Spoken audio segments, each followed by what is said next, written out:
দীর্ঘ 17 বছর পরে এদেশের মানুষ তাদের ভোটাধিকারের আশায় একটি সুষ্ঠু নির্বাচনের জন্য এগিয়ে যাচ্ছে। এজন্য আল্লাহর দরবারে আমি শুকরিয়া আদায় করছি। আলহামদুলিল্লাহ।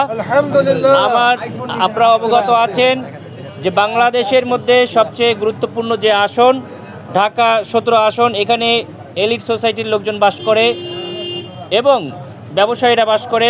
এটার ভিতরে ক্যান্টনমেন্ট আছে, ডিপ্লোম্যাটিক জোন আছে।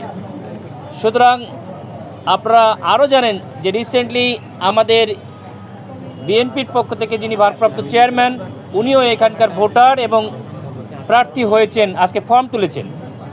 এবং আমাদের যিনি প্রধান উপদেষ্টা, তিনিও এই আসনের ভোটার।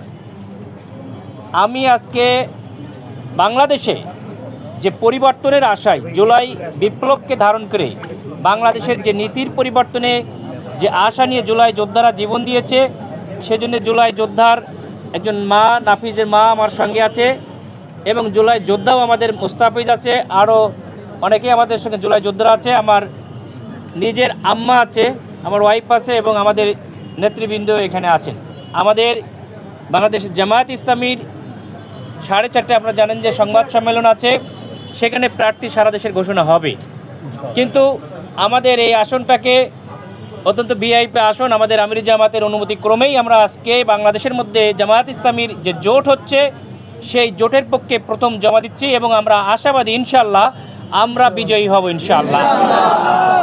এই আসনে আপনারা অবগত আছেন যে আমাদের জনপ্রিয়তা দেখে একজন অলরেডি আমাদের এখানে ঘোষণা দিয়েছিল, তিনি বর্তমানে এখানে নাই, চলে গিয়েছেন, প্রার্থী পরিবর্তন হয়েছে। সেটা যাই হোক, আমরা চাই যে জুলাইয়ের যে পরিবর্তনের যে আশা, আধিপত্যবাদের বিরুদ্ধে যে আশা রেখেছে জনগণ, আমাদের হাদি শহীদ হয়েছে, কিন্তু এক হাদি চলে গেল আমার মতো ডাক্তার খালিদ, আরও হাজার হাদি জন্ম নিয়েছে, সেটার একটা প্রমাণ এবং আমি জনসম্পৃক্ততার মাধ্যমে সেটা আমি প্রমাণ করেছি বা সামনে করব ইনশাআল্লাহ।